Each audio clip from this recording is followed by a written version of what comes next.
My name is Karen McConnell, and I serve as the Dean for the School of Education and Kinesiology here at PLU.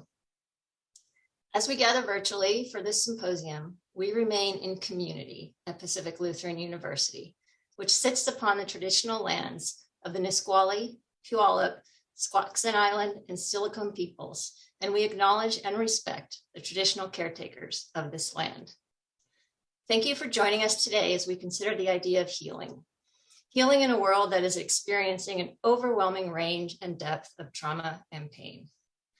In this moment in time, the theme of this year's symposium, Healing, Pathways for Restoration and Renewal, seems particularly poignant. As Helen Keller wrote, although the world is full of suffering, it is also full of the overcoming of it. I hope today provides some of that overcoming. In that spirit, it's my pleasure to introduce Dr. Sharon Suh. Dr. Suh is a professor of theology and religious studies at Seattle University. She received her BA from Trinity College in Asian Studies, a master's of theological studies from Harvard Divinity School, and a PhD from Harvard University from the Committee on the Study of Religion. She specializes in Buddhism, race, and gender, and the intersections of trauma and mindfulness. Dr. Suh has published numerous books, book chapters, articles, and reviews, as well as 3 books, including Occupy This Body, a Buddhist memoir, which serves as an inspiration for today's session. Dr. Suh is particularly interested in exploring trauma from the perspectives of Buddhism and neuroscience, and focuses especially on the experiences of women of color. She emphasizes the importance of trauma-informed embodiment practices, such as meditation and yoga, and both of which can deepen self-awareness and reflection and increase the capacity for resilience.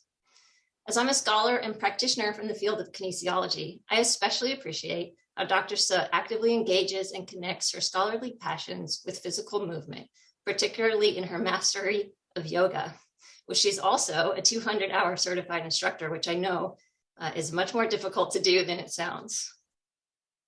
In reading Dr. Suh's work, Occupy This Body, I was reminded of how often a culturally fueled and commonly shared trauma, such as body shaming, can also be a deeply lonely, invisible, and shameful experience, and one in which healing can occur in bits and spurts for years, even as new traumas and new wounds continue to open and fester. This seems particularly true for women, who are so often objectified in their youth and young adulthood, only to have their physical selves dismissed and diminished as they age.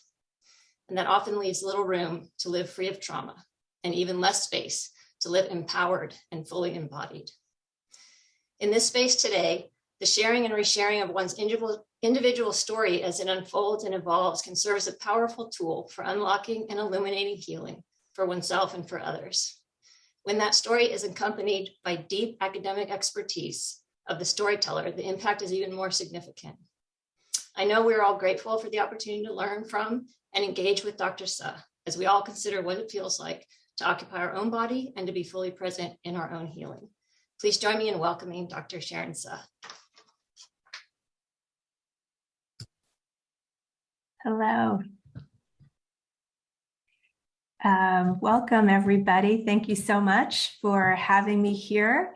I want to first welcome all of you and thank you all for being here with me. And thank you so much for that wonderful introduction. I will say, though, that I'm no master of yoga. I don't think I'm really a master of anything, but I'm definitely a deep appreciator of embodied practices because they have helped me so much in coming to terms with past trauma and learning how to live in my body. And I also want to personally thank Dr. Tamara Williams for the invitation to speak today and for organizing this incredibly important symposium on healing, restoration, and renewal. And I appreciate so much the emphasis on healing practices, which aligns so clearly with the skillful methods for reducing pain and suffering within Buddhist traditions. And my own approach to embodied healing practices stems from my own research, training, teaching, and practice of trauma-informed yoga, trauma-informed mindfulness, as well as mindful eating, conscious living, to support trauma survivors and to help them learn to experience safety in the body after traumatic events. And we know that traumatic events can leave these aftershocks in the body that can reverberate for years. So, as a way of getting back into the body and getting back into our bodies, I would like to offer us a transition meditation first, as a way to help create a space between the various events and experiences of the day. And as neurologist and psychiatrist Dr. Viktor Frankl noted, and many of you know this quote, I think it's on the bottom of every yogi's email signature, between stimulus and response, there is a space. And that space is the power to choose our response. In our response lies our growth and our freedom. And in my view, growth and freedom are intimately connected to healing and integration. So let's take a moment to transition into this time together. So I'm going to invite you to just take a comfortable seat. It doesn't need to be anything special, but find a seat where you feel comfortable and relaxed, and you can be upright but not too rigid, and have your feet touching the floor. And as we know, our lives are so busy, and we are moving from thing to thing to thing, and the next thing you know, we're somewhere else. And so transitions are very important. They are a creative space between stimulus and response. So let's sit together for a few moments to honor the transition that we have all made, from what you were doing, where you were before, to being fully present here right now. And our senses can really help us make this transition. So while we practice meditation, it's helpful to bring to the sitting posture a kind of gentle dignity. So your back is straight, but not stiff. Your hands can be placed either in your lap or on your knees, your feet on the floor. And if you are comfortable, I'll invite you to close your eyes. Otherwise, you can take a soft gaze, letting your gaze fall maybe on the floor, and let it be unfocused. And just begin to take a few deep breaths. If it's helpful, you can take a hand and just put it on your heart, maybe put it on your belly. Just breathe according to the rhythm of your own body.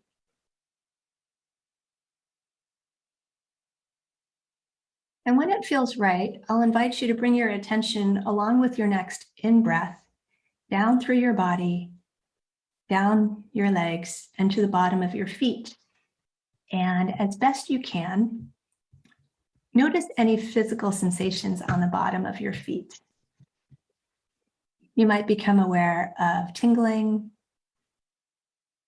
coolness, dampness, maybe the feel of your sock or some other sensation. So just notice what's present here for you now without judging it.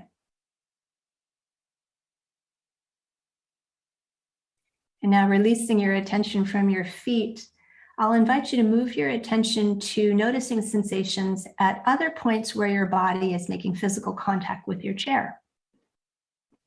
It could be maybe your calves, the underside of your thighs, maybe your back or your hands. You might notice a sensation of pressure, warmth, maybe softness or tightness at these points of contact. And there is no right answer here. Just notice what's here for you. And now, bringing your attention to where in your body you feel your breath most vividly in this moment. It could be in your belly, where you feel the abdominal wall expand with the in-breath and contract. Maybe it's at the chest or the rib cage, where you can feel the rise and the fall of your breath. Maybe it's your nose, where you can feel the breath as it is drawn in through your nostrils on the in-breath and as it leaves on the out-breath. You might notice a tickling sensation. Your breath may feel cool, warm, dry, or damp. It doesn't really matter what it is. Just notice what is here for you. Bringing your entire attention to your in-breath and your out-breath. And you might notice that your mind wanders off quickly into thinking, and that's fine, that's what minds do. But when you notice that you've moved off the physical sensation of your breath, without criticism or judgment, just bring your breath and your awareness back to your breath. Bringing your attention back to the sensations of your breath coming and going.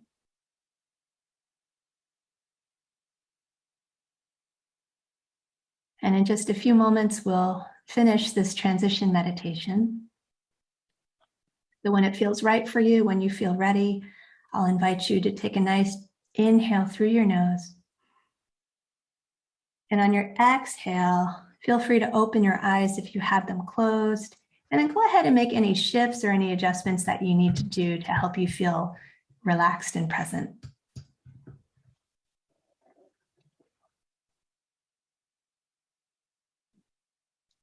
All right, well, thank you for doing that transition meditation with me.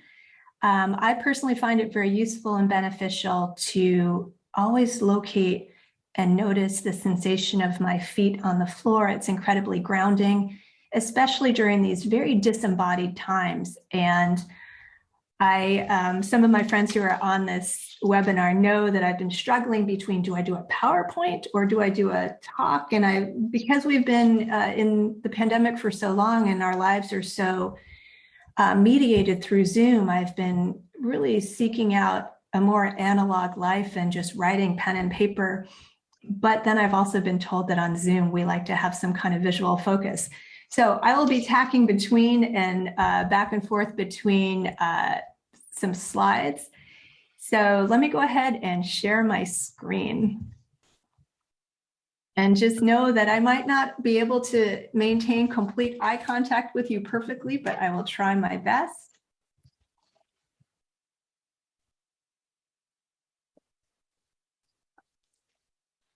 All right, so thank you again for being here and for engaging in this wonderful symposium on restoration and renewal. I had the chance to pop into a few of the talks this afternoon, the most recent one on storytelling, and I walked away with a few concepts in my head and keywords about narrative storytelling, authenticity, ownership, agency, and choice making. And I was delighted by these terms because they really are a reflection of some of the trauma-informed embodied practices that I teach and that I practice.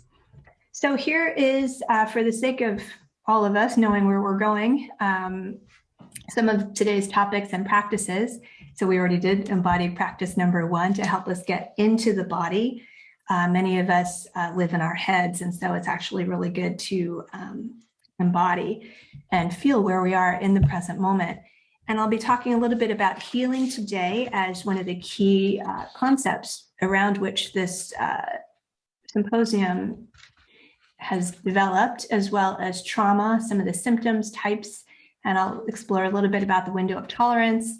And I'll also be talking about trauma-informed embodiment practices, including trauma-informed mindfulness, trauma-informed yoga, and restorative yoga.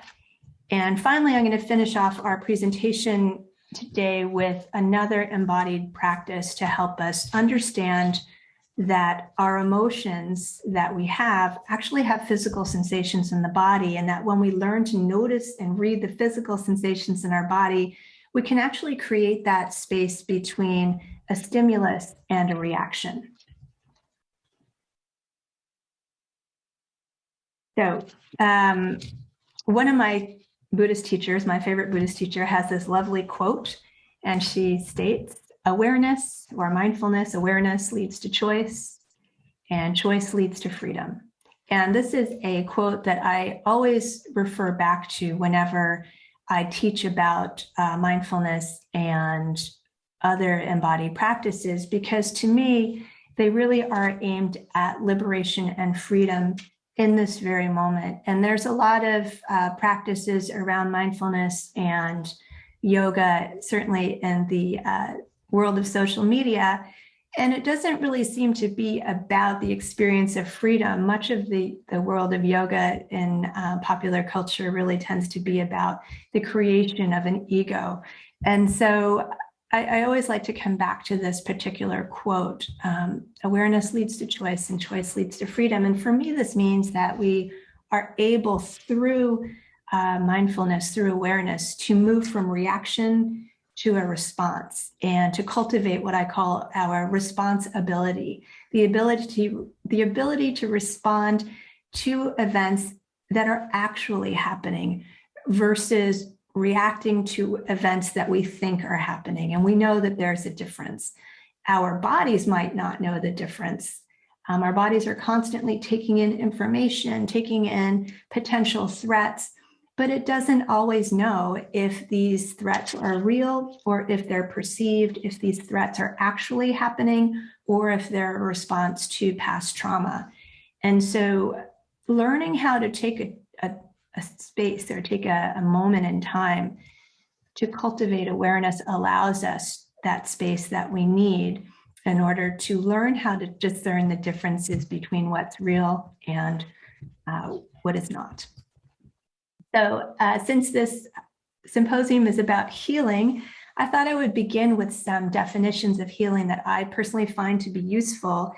And I learned on the website for this symposium about an article called Healing, a Concept Analysis that is in the Global Advances in Health and Medicine Journal. And in this article, healing is described as an intervention, an outcome, and a process, and at times all three. And healing occurs in multiple dimensions, according to this article: physical, mental, emotional, spiritual, familial, social, communal, and environmental.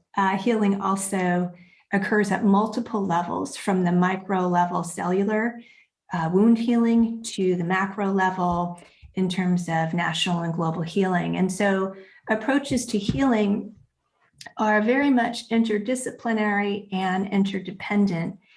And I would also say that we might explore trauma from those perspectives as well. So understanding trauma from an interdisciplinary perspective, but also noting that trauma is interdependent, meaning that it's not just individual. It's not an individual event, but it's an individual who experiences a trauma that has an impact on the community, or the community has an impact on an individual's trauma. And so I want to draw your attention also to a few more definitions of healing that stem from this article. Number one, healing is unpredictable. Absolutely unpredictable. We might engage in healing practices, but healing is not necessarily something that's complete. We might take a few steps forward, a few steps back. And it's a process involving transformation to a new sense of wholeness, according to this article, as well as spiritual transcendence or a reinterpretation of life. And I want to note that spiritual transcendence is something that a lot of people believe meditation to help us with, this idea that we might spiritually transcend whatever it is that is vexing us in the present moment. But I want to really encourage us to think about healing not so much as spiritual transcendence or transcending thoughts or transcending the mind, but rather an experience of occupying and embodying the self. Because for survivors of trauma, many of us are often dissociated from the body or our bodies. The body might not feel like a very safe place to be.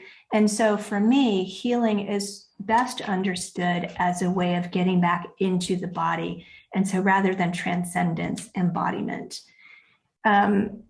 The second definition that we have here, an experiential energy requiring process in which space is created through a caring relationship. Now, I love that this definition comes from the Global Advances in Health and Medicine, because really this is about understanding both the nervous system and the ways in which the sympathetic nervous system, that rest and digest capacity of the body, also is intimately connected to our social engagement system. And so our ability to be engaged socially with others will help us in the healing process. In addition, experiential energy requiring processes, to me, that is yoga, right? Cultivating the energy of coming back into the body, connecting mind, body, heart, and spirit in a caring way and through relationship. Many people think that meditation is simply an individual practice, but it includes so much more than that. And healing is something that cannot happen individually.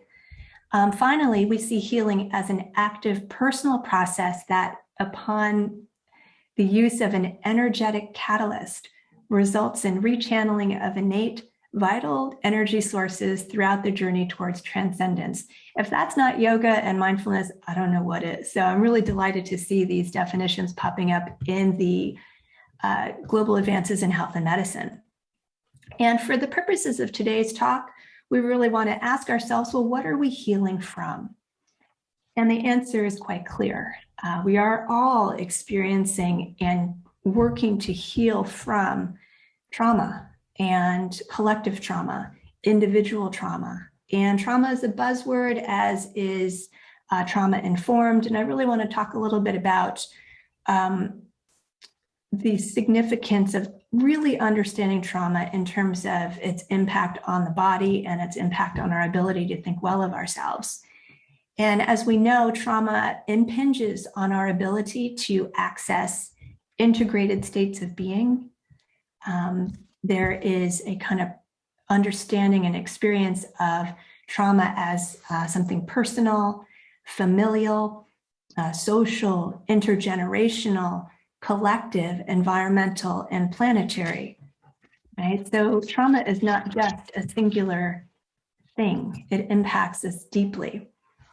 And as trauma specialist and neuroscientist Bessel van der Kolk famously noted, the issues are in the tissues, meaning that trauma leaves an imprint in the body, which may no longer be experienced as a safe place to be, a safe place to occupy.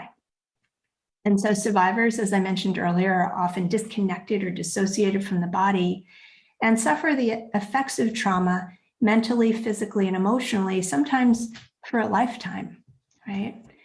So in my work as a professor, as a mindfulness teacher, and practitioner of various forms of somatic awareness, I know the struggle that many of us have, precisely because our bodies have been under continual assault.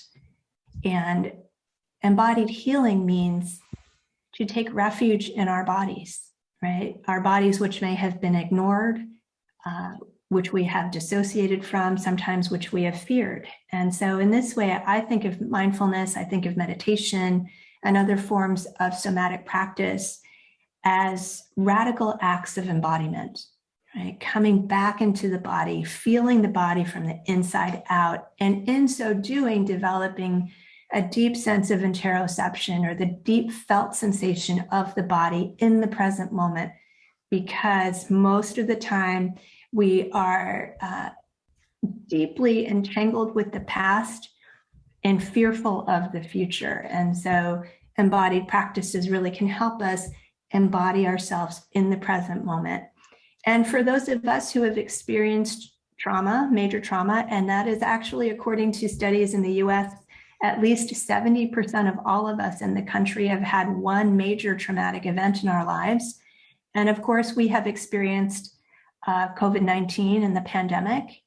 And if we are to think about trauma as something that has happened to us for which we have had no control, I cannot think of a more obvious example of trauma than the pandemic. And again, this is our collective trauma, right? And because of this and the changes that the pandemic have really led to, many of us feel very disembodied.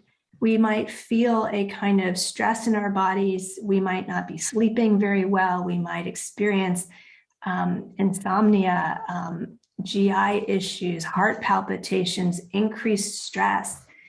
And so our bodies might not be the refuge that we yearn for, and we might not even feel at home in our bodies. Perhaps we don't feel very safe.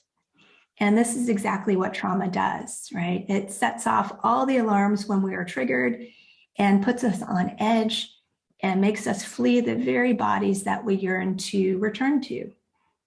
And of course, racialized violence, which is one of the most prevalent forms of trauma, can seep into our bodies through boundaries that are made porous by the constant wearing away of the membrane of our protective capacities, right? So it makes us strangers to our own bodies, and we become both hypersensitized and desensitized to the routine of racism. And we become disconnected from sensations in our bodies, and our bodies might become alien to us. We become alien to ourselves.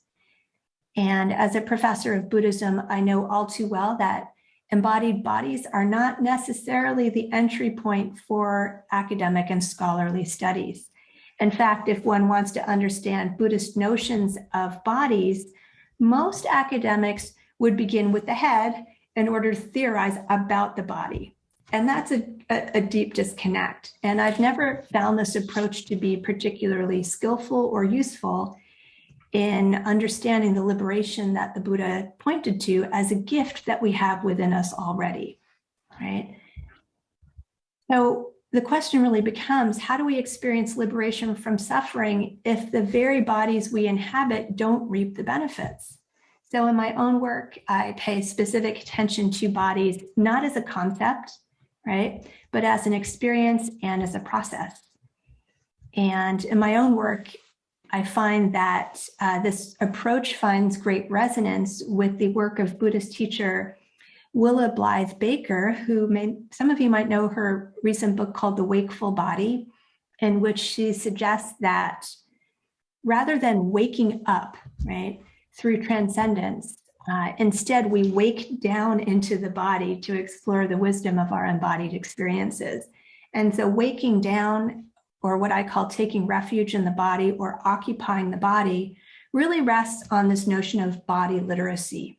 That is, learning how to listen deeply to the wisdom and the messages of our bodies, to learn to trust their signs.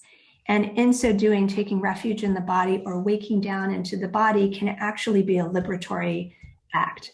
We can learn to find safety in these bodies that sometimes feel so frightening to us. And this reminds me very much of Venerable Dangmyeom, who is a nun in Thich Nhat Hanh's Order of Interbeing, who notes the way out is actually in, meaning that the way out of suffering and the way out of trauma is to turn inwards and find freedom from the external narratives, the storylines, the programming of white supremacy, for example, and other forms of violence and oppression. And for me, the practice of meditation is that process of turning inwards and what I consider to be a radical act of hospitality, where we are invited back home into the body. And I teach somatic awareness techniques, and I also employ these in the classroom. And I would say about 10 years ago, I never would have employed them in the classroom, but I'm finding more and more, especially during the pandemic, and hopefully when we are actually back in the classroom full time, that students are yearning for ways to understand how they are feeling, understand what is happening in their mind-body complex, because they are increasingly anxious, exhausted, foggy-headed, right, depressed. And it's not just our students, it's us too. And so I find that I'm turning more and more towards these kinds of somatic practices of embodied awareness, focusing on the breath in a trauma-informed way. And I'll talk a little bit about what that means. And teaching more and more skills for finding refuge in bodies that have for so often and for so long been the recipients of multiple forms of violence, psychic violence and physical violence. And we know that this violence is disproportionately meted out on bodies of women of color, through racist ideologies and practices that render bodies of color abject, these bodies limited, and also that take away choice-making capacities. And as Bell Hooks noted, being oppressed means the absence of choice, right? And if trauma is something that's happened to us for which we've had no choice, then trauma is a form of oppression, and oppression is a form of trauma. And this very absence of choice can threaten our ability to decide how we can react and respond to potential and real danger. So trauma, as I mentioned earlier, is any event that is going to overwhelm our ability to cope. It includes an initial event, but also the imprint of that experience on the mind, the brain, and the body. And this imprint has ongoing consequences for how we manage to survive. We also know that trauma reorganizes the brain and how our brain manages perceptions. And it changes not only the way we feel, but also it can allow us, if we practice, if we cultivate awareness of the present moment, we can also learn to come back to the body and learn how to tend and befriend our otherwise hypercharged nervous system. Now, many of us have heard about trauma. We talk about trauma all the time, but we don't ever really focus on it in terms of applying an understanding of trauma to ourselves and also what's happening to those around us. And I find it very beneficial. I found it really useful to actually study trauma to help understand what was going on in my own mind-body complex, and just the recognition that I myself had been a survivor of trauma was incredibly empowering. And I would say it actually changed the way that I understood my particular field of study, Buddhism. My study of Buddhism really used to be about understanding Buddhism from a theoretical, abstract perspective. And over the course of time, my study of Buddhism became much more about a practice of Buddhism, and one that really was about the entirety of the self, not just the mind, right? One of the things I also want to point out, and this is really important when we're working with survivors of trauma, is that trauma is a survival response. We tend to pathologize responses to trauma, but trauma is a natural response to unnatural events. And this is something that I always emphasize in my classrooms and with my students, because a lot of times people have a lot of shame around not only their past trauma, but also their coping mechanisms. Now, there are many different types of trauma that we know of. And first, there is shock trauma. And this might be a one-time event like a natural disaster or an accident. There's also, as we know, cumulative or complex trauma. And this occurs over time within specific settings and scenarios, including child abuse, sexual abuse, incarceration, racism, domestic violence, abuse in the workplace, and all the intersections therein. There's also, as we know, historical and intergenerational trauma experienced by entire communities that leave emotional imprints, psychological wounds, emotional wounds, intergenerational trauma, past events like slavery, genocide, forced relocation, poverty, and the destruction of cultural practices. These literally change our body chemistry.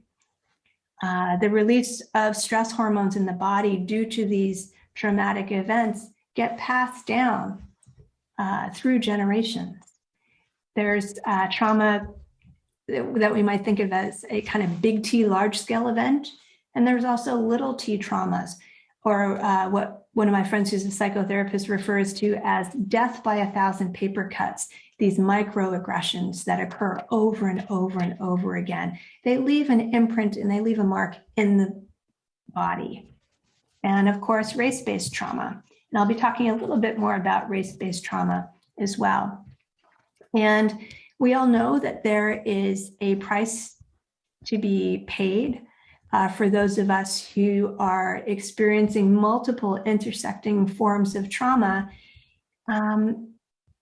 that impact not only our physical bodies, leaving us more and more susceptible to physical and mental health issues, but also how we present in the world. Many of us have been forced to kind of constrain our identities to fit into a mold that was not created for us through the ways that we dress, monitoring how we speak, monitoring how we act in classrooms and meetings, public spaces of gatherings.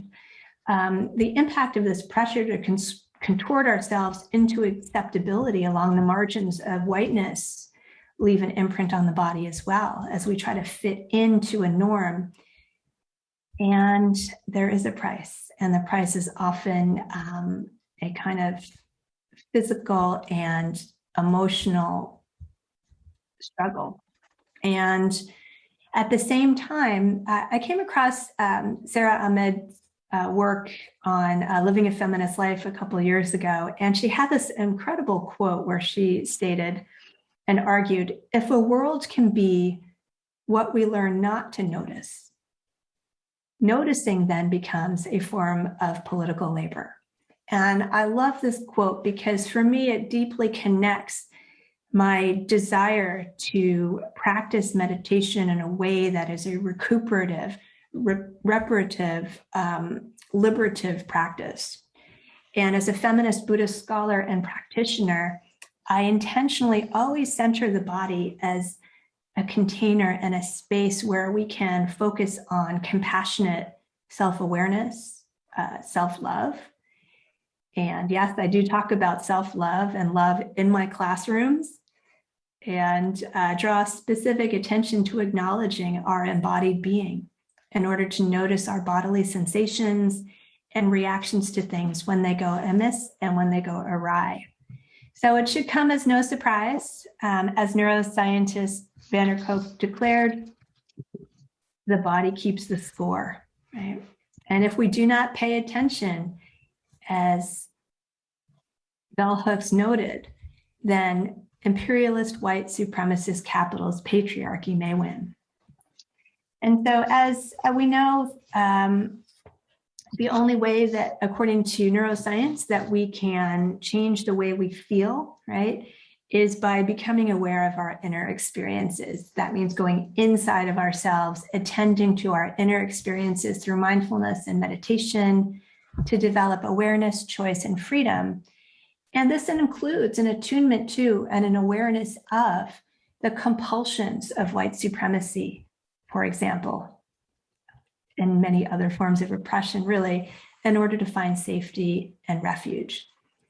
So, training in mindfulness, mindful eating, and trauma-informed yoga may seem a little bit unusual for a university professor, but for me, it signifies a commitment to resist the conceit that our acceptance must necessarily come from ignoring our bodies, which are the archives of our past traumas, and to continue to ignore our bodies and avoid healing the injuries of white supremacy means to accept a slow death in our wellness, in our agency, and our resilience. And so coming back to the body to find our footing is a political survival strategy. Now, I just want to point out a couple of common symptoms of trauma. Maybe you're experiencing some of these right now. Maybe you're remembering something that has happened in the past. But these are symptoms that occur in reaction to trauma. Many of us have this all the time, especially during the pandemic, where we're increasingly isolated. Our social engagement system has been narrowed because we haven't been able to connect with others as much as we would hope. So we might experience, dysregulated breathing, throat constriction, a lack of presence, nervousness, GI issues, sweaty palms. Heck, I experienced these things right at the beginning of this presentation, right?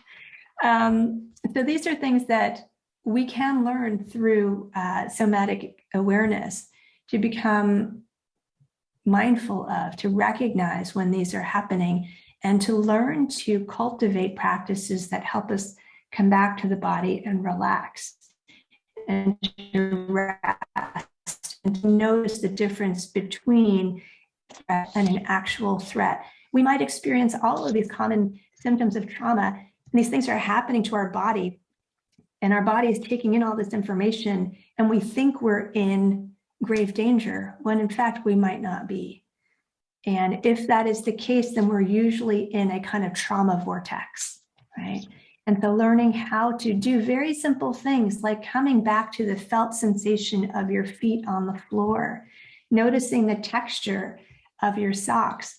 These are things that are actually going to pull us out of that trauma vortex by helping us become aware of present moment sensation so that we can disconnect from this overdrive and this heightened sense of fear and threat and the hypervigilance that comes from traumatic events.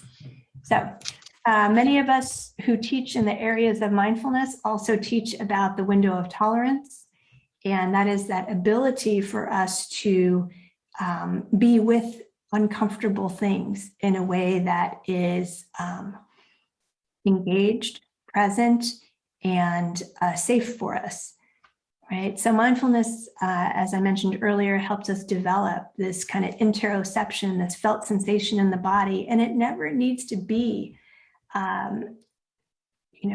something so mysterious or exotic. It literally can be learning how to feel the touch of your own hand on your skin, because that allows us to come back again to the body.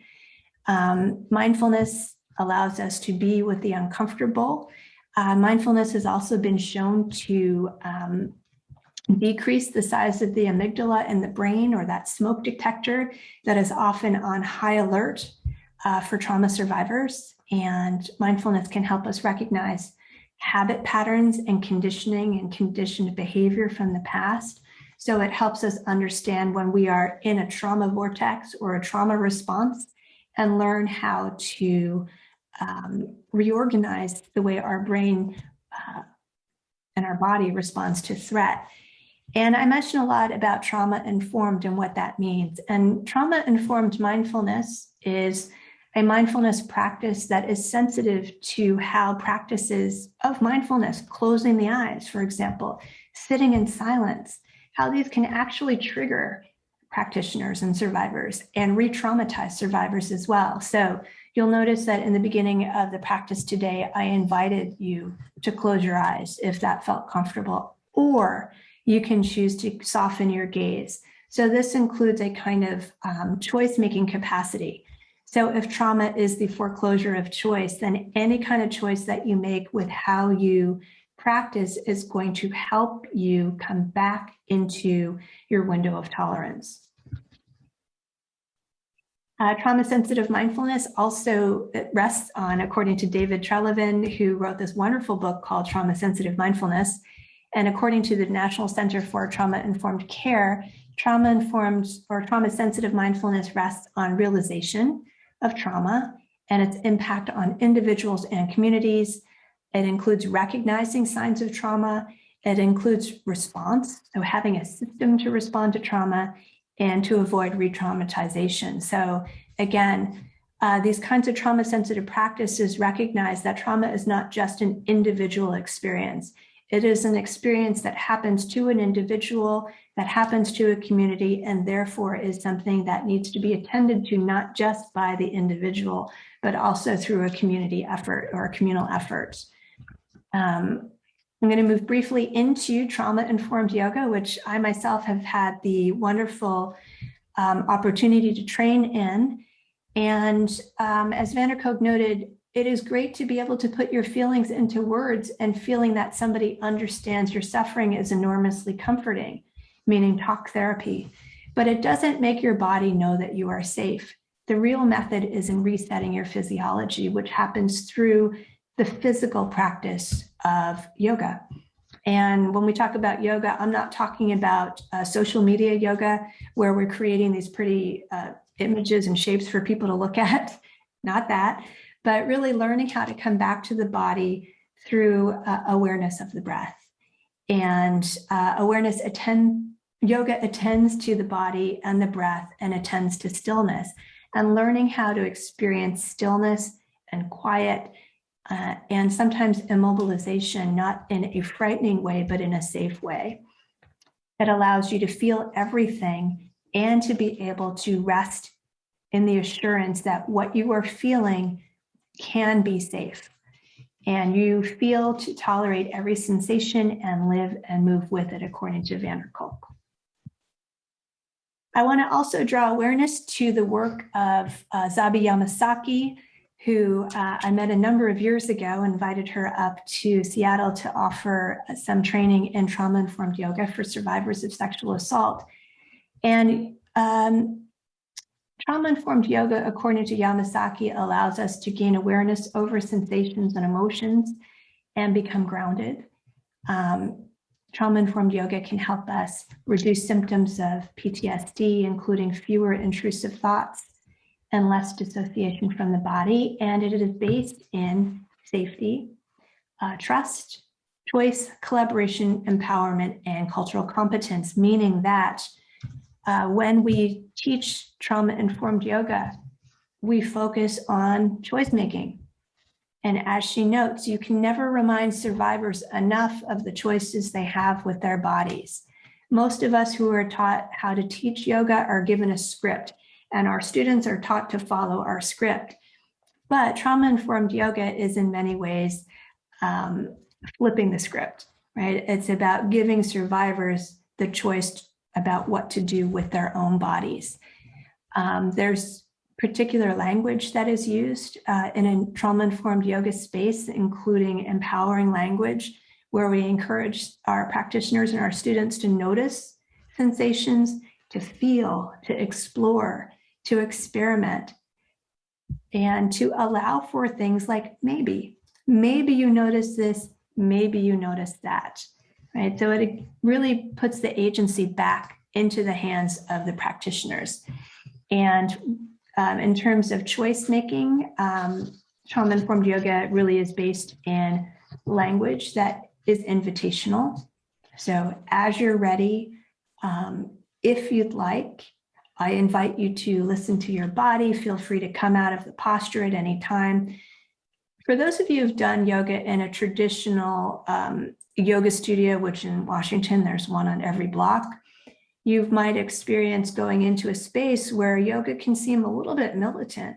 And so trauma-informed yoga is the exact opposite, where the practitioner, the survivor, controls what they do with their body. They may choose not to, and choosing not to do a particular posture is one of the most transformative things a practitioner can do. A couple other things I want to add in here in terms of trauma-informed yoga.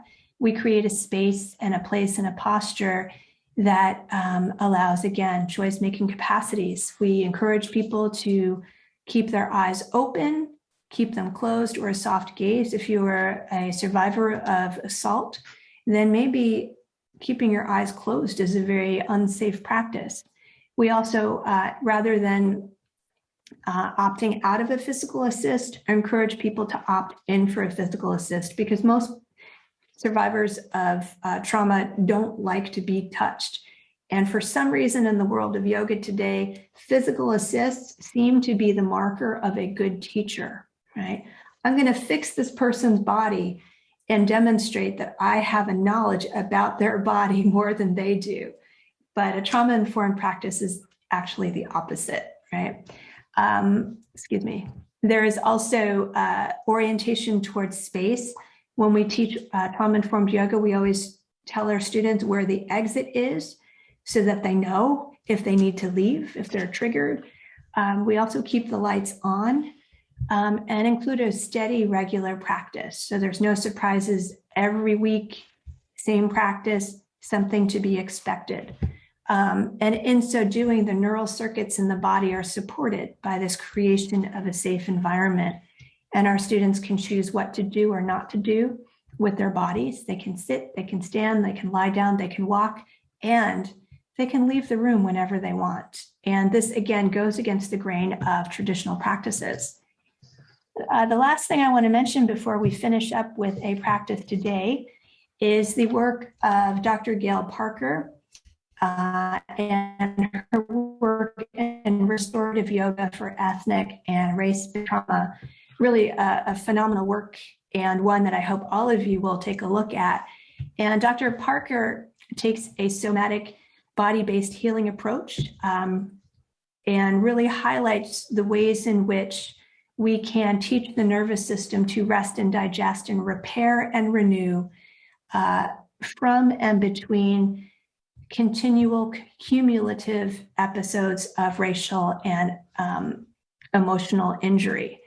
She draws heavily on the work of R.T. Carter and race-based traumatic stress injury, which focuses on racial harm, not so much on fixing the reaction of the survivor to trauma, but rather the harm itself and how that harm imprints in the body. And this is really important from a trauma-informed perspective, that we are not actually pathologizing the survivor's reaction to the trauma itself, but rather focusing on the ways that harm shows up in the body.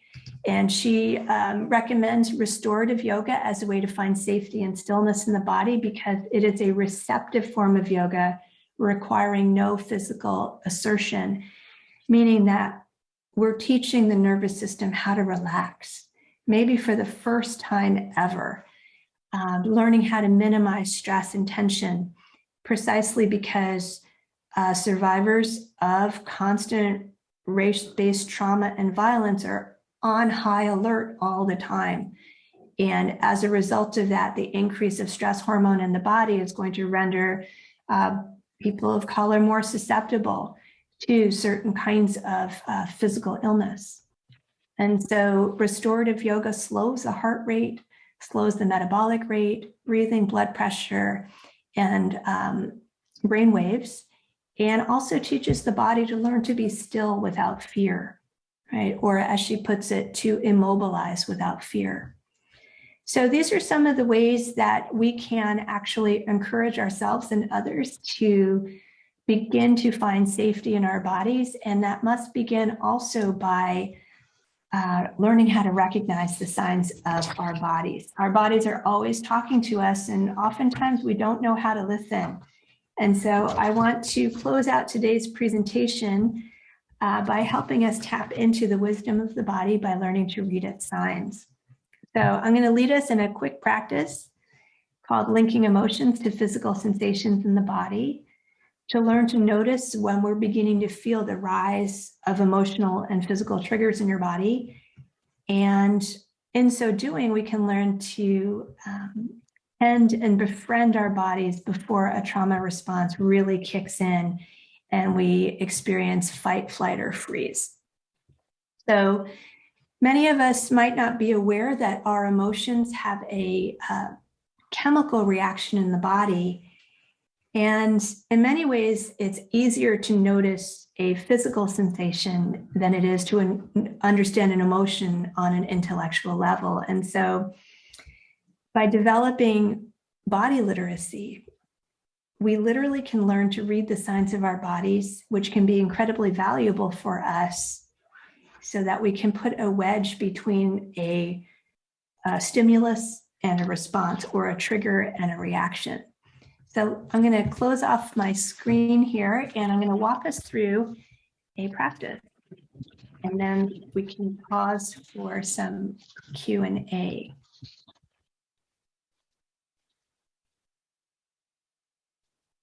So I'm going to invite you again to take a seat that feels comfortable. And you can go ahead and, if it feels right, if it feels comfortable, you can close your eyes. Otherwise, again, take a soft gaze in front of you, an unfocused gaze, and bring your awareness to your feet on the floor, allowing yourself to draw your awareness to your breath, the natural rhythm of your breath. You don't need to fix your breath in any particular way. Just allow your body to breathe as it feels like breathing today.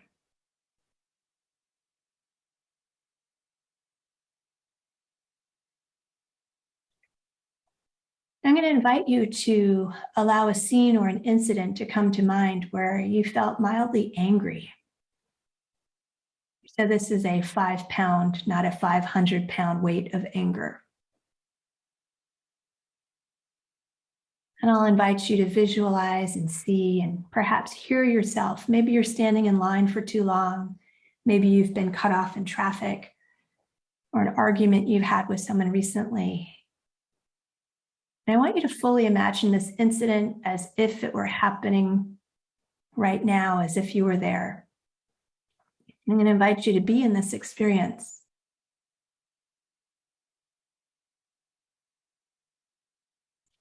I'll invite you now to bring your attention to your body, noticing where in your body you experience anger.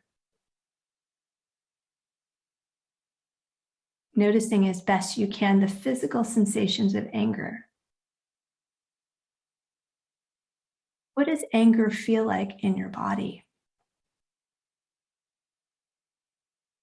Where do you feel it most?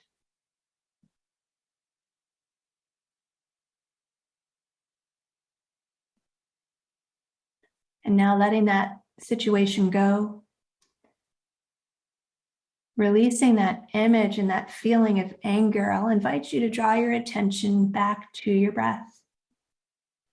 Again, maybe you can put a hand to your heart if your breath feels a little bit unsteady. And now I'll invite you to allow a situation to come to mind where you felt sad. Maybe losing something, tragedy in the world, a friend who's ill, maybe an animal that's hurt. And I want you to recall it fully in your mind as if you were there. That experience of sadness.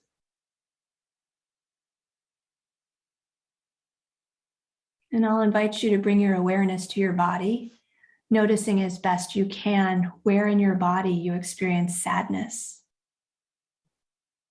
Where do you feel sadness? What are the physical sensations of sadness?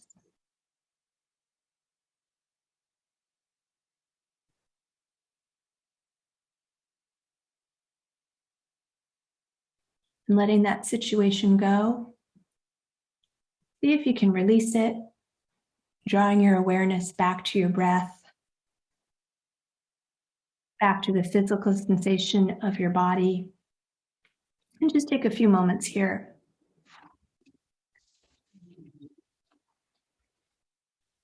And for the last part of this exercise, I invite you to draw your mind to a situation in which you felt joy.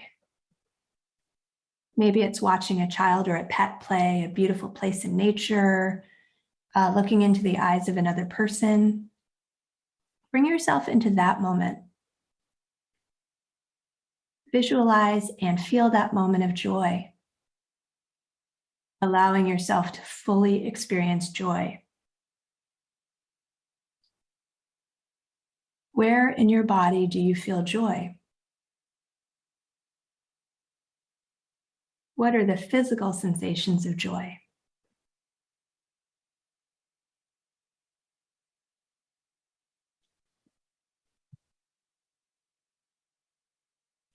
And letting that situation go, I'll invite you to release and bring your attention back to your breath or back to that physical sensation, and just take a few moments here.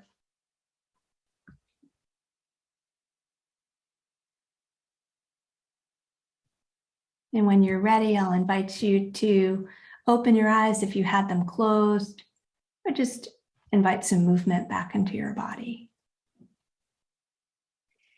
Now, I know that we are short on time, so I just want you to reflect on where it is in your body that you felt mild anger.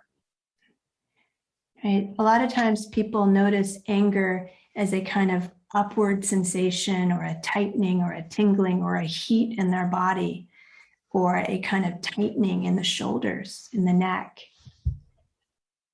sadness often is experienced in the body as a kind of heaviness, right? Or if anger is an elevating experience or a tightening experience, sadness is often described or experienced physically as a kind of slumping down or a sloping of the body, an inward turn. And finally, joy, notice where you feel joy in your body. What does it feel like? When I teach this meditation to my students, they often describe this kind of tingling in the fingers or a kind of buzzing in the body. And so I offer this practice as a way of learning how to recognize that all of these emotions that we have a chemical reaction in the body. And learning this kind of body literacy can be so empowering and so powerful, and allowing us to learn to take better care of ourselves and become aware of the ways in which we are often reacting to things in a very physical way. And it allows us to create that space between stimulus and response, or a kind of impulse and reactivity. So I want to thank all of you for being here today, and I'm going to stop the presentation, and we might have a few minutes for some Q&A. Thank you so much, Dr. Sue. I am still coming out of that moment, so give me a minute. And everyone, you can ask questions using the Q&A feature on the webinar. If you'd like to pose a question, we'll be happy to take a few minutes to have have Dr. Sue respond to it.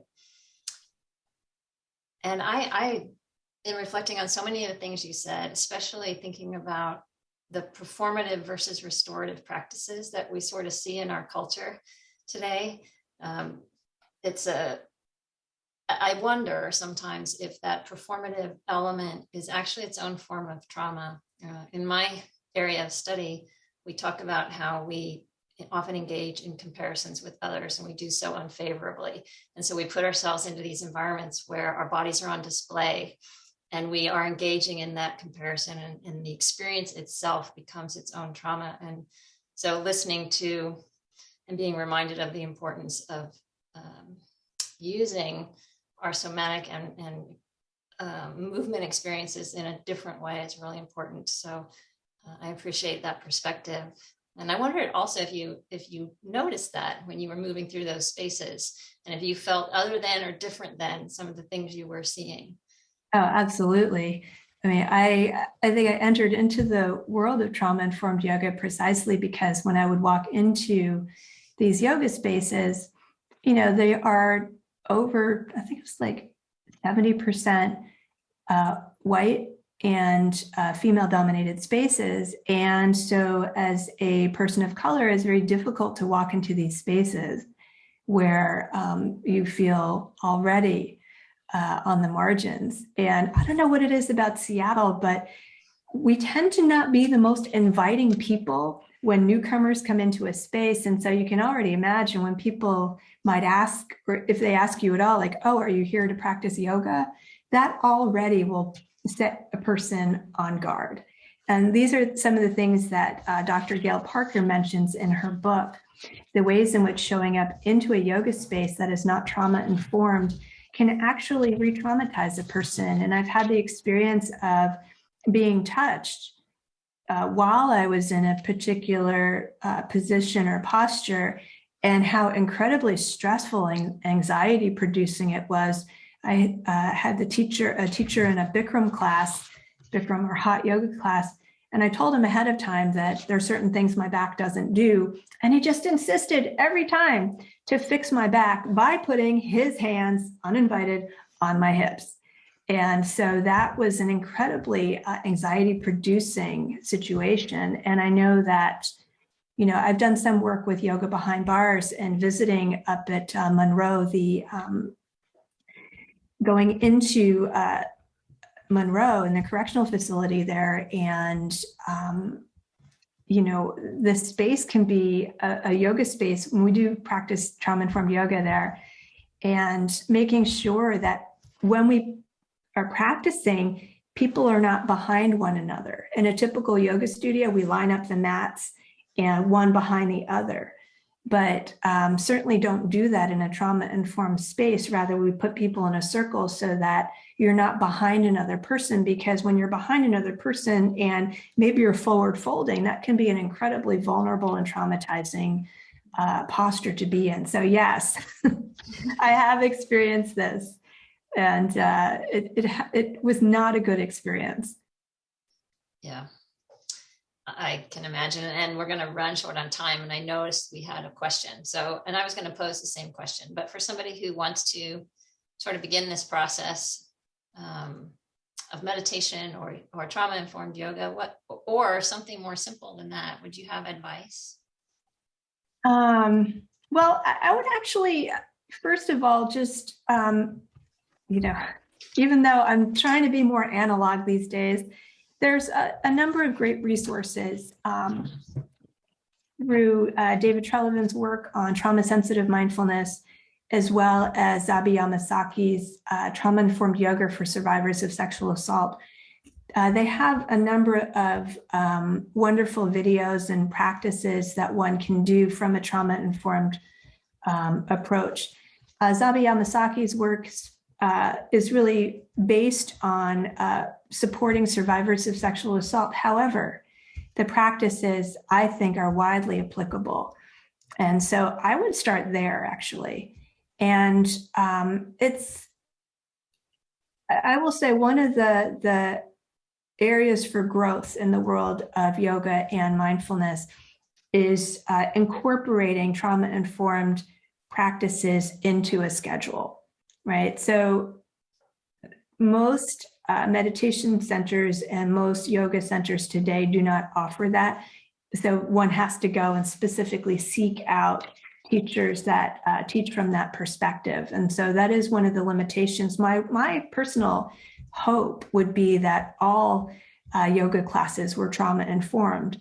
But, we're fighting an uphill battle here with the commodification of yoga and mindfulness, and just looking on social media, looking on Instagram and all those Bindi people, it can be a difficult space to try to enter into.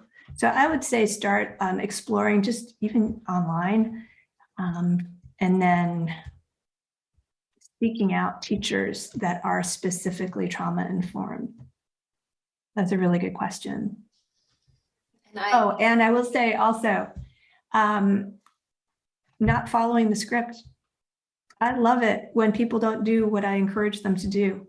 When they do their own thing, when you're in a yoga space, in the contemporary Seattle area in particular, if you're practicing yoga, most people don't care what the other people are doing because they care about themselves. And so if you choose to do something different, that's great. Thank you so much. And I do believe we are out of time. Yeah. Really appreciate your time today and appreciate everyone joining us. And the program will continue in less than 10 minutes. So thank you again. Thank you so much.